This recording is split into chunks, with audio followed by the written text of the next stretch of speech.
D'abord, c'est une main mal placée euh, pour penser pouvoir parler ou contribuer au retour de la paix. Nous nous souvenons tous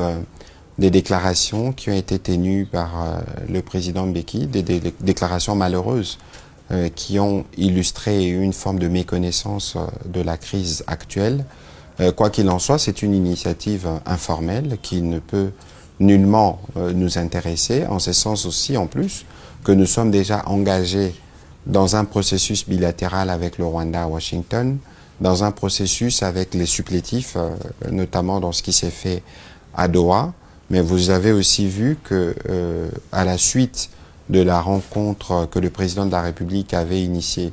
avec d'abord dans les cadres de consultation nationale, mais aussi les discussions qu'il avait eues avec les CC-SENCO, les autres confessions religieuses, toutes les confessions religieuses se sont mises ensemble et ils ont proposé une feuille de route qui n'est plus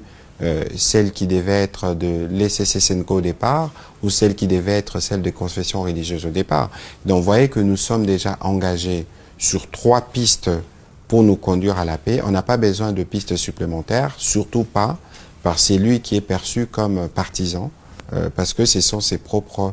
déclarations. Et il ne faut pas oublier que la nature de la crise que nous connaissons, elle est d'abord sécuritaire, du fait de l'agression du Rwanda, et que cela est bien pris en charge par les processus de Washington et de Doha. En interne, vous avez vu que dans les derniers gouvernements qui est sorti, il y a déjà eu un début d'ouverture à ceux qui étaient dans l'opposition ou dans la société civile, mais qu'il y a d'autres démarches qui sont en cours et donc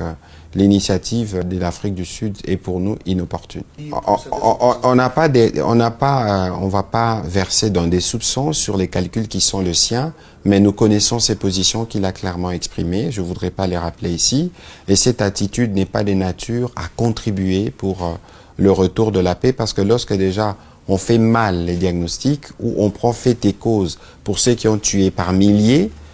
pour penser pouvoir occuper Goma et continuer d'ailleurs jusqu'à aujourd'hui de faire une gouvernance par crime. Vous voyez, vous tous les jours, les crimes que nous recensons, les Congolais qui sont massivement en train de quitter Goma parce qu'ils n'en peuvent plus d'être étouffés dans leur liberté fondamentale. Et nous pensons véritablement que quelles que soient ses intentions, ça ne nous intéresse pas et il n'y a aucune personnalité dans les institutions actuelles, ni les conseils spéciaux du président de la République, encore moins le président de l'Assemblée nationale, qui ne pourra participer à ces discussions.